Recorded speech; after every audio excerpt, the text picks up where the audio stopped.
As we know, the consumer is taking a much stronger interest in where their food is coming from, how their food is being produced. And that's really triggering a new dialogue between agriculture and the consumer.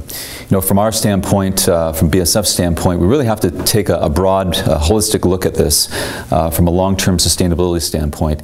You know, what can we do from an environmental standpoint to show that we're using our technology in a proper fashion that's addressing environmental concerns, that we're addressing some of the issues around the economy of agriculture and how risk is being managed for growers.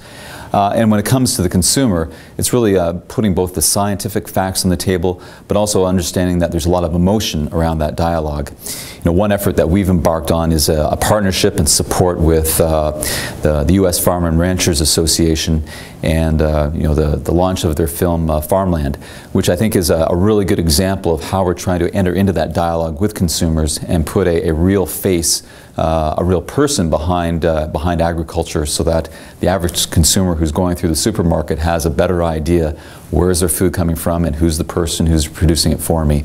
So I think that partnership with USFRA is a really great example of how industry is banding together to really put the right face forward and have that dialogue with the consumer. When it comes to various technologies that are used to produce our food today, organic technologies, modern conventional means of producing food, biotechnology.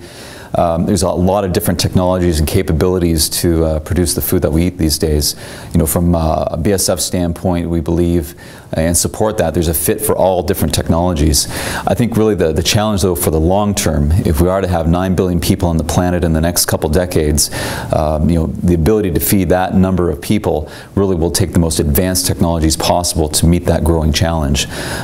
So from that standpoint, we think continued investment in innovation, looking at new novel technologies that can really enhance yield and allow growers to be more efficient in their operations, I think is really a key to success for all of us in the future. This video is brought to you by Farms.com.